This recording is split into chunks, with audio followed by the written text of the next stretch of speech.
Hello বন্ধুরা, আমার এই ছোট্ট চ্যানেলে সবাইকে স্বাগত। বন্ধুরা, আজকে একটা আমি দারুণ সাথে রেসিপি নিয়ে চলে এসেছি। সকালের জলখাবার বা টিফিন। দেখুন কীভাবে বানাচ্ছি। আমার ভিডিওটা প্রথম থেকে শেষ পর্যন্ত দেখতে থাকুন, একটু লাইক দিয়ে। এই যে দেখুন, আমি সব কিছু উপকরণ একটা বাটির মাপ করে নিয়েছি। এক বাটি সুজি, এক বাটি চিড়ে, এক বাটি দই, আর কিছুটা চিনি, আর টমেটো কুচি, কাঁচা লঙ্কা কুচি।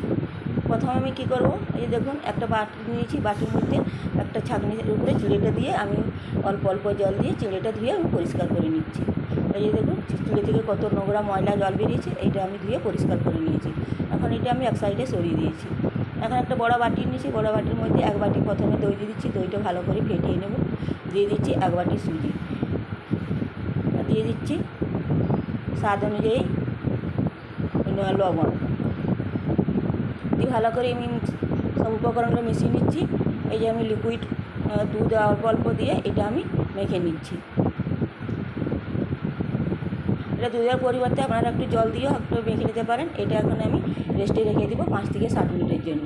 এখন দেখুন, একটা মিক্সচার গ্রাইন্ডারের মধ্যে ছোটো বাটিটা নিয়েছি। ছোটো বাটিটার মধ্যে আমি চিড়েটা দিয়ে দিচ্ছি, আর একটা আম আমি ছোটো ছোটো টুকরো করে আমি চিড়ের উপরে দিয়ে দিচ্ছি। দিয়ে এটা একটা মিশ্রণ বানিয়ে নেব।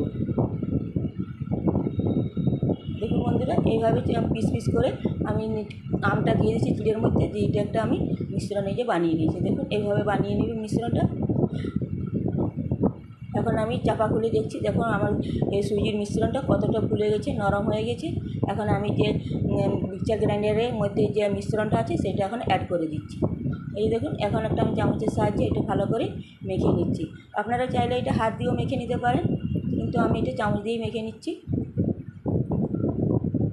এই দেখুন, এরকম একটু ঘনত্ব করে মাখাতে হবে। এখন আমি স্বাদ অনুযায়ী চিনি দিচ্ছি। 3 চামচ আমি 4 চামচে চিনি দিয়েছি। কম বেশি করে নিতে পারেন চিনিটা আপনারা আপনাদের পছন্দ মতো। এখন দিয়ে দিচ্ছি টমেটো কুচি আর কাঁচা লঙ্কা। যদি আপনাদের বাড়িতে বাচ্চারা খান তাহলে কাঁচা লঙ্কাটা বাদ দিতে পারেন।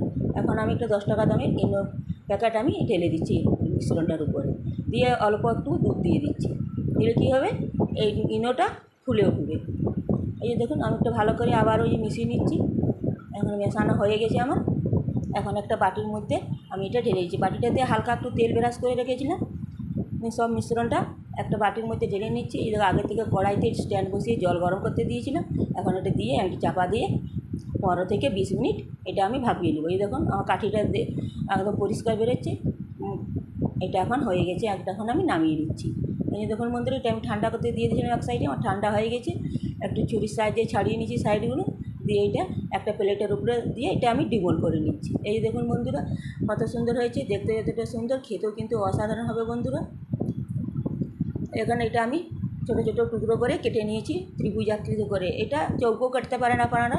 আমি এটা কিন্তু ত্রিভুজাকৃতির মতো করে কেটে নিয়েছি। একটু ফ্রাই প্যান বসিয়েছি, সাদা তেল দিয়েছিলাম, কালো সরিষে ফোড়ন আর ধনে পাতা আর লাল লঙ্কার গুঁড়ো দিয়ে এটা এখন আমি ওই টুকরোগুলোকে আমি একটা ফ্রাই করে নেবো বা ভেজে নেব। এই দেখুন, আমি 4 পিস দিয়েছি, মোট আমার 8 পিস হয়েছে। আমি 2 ব্যাচে এটা ভেজে নেব। এইভাবে উল্টে পাল্টে একটু লাল লাল করে যে একটু আমি ভেজে নিচ্ছি।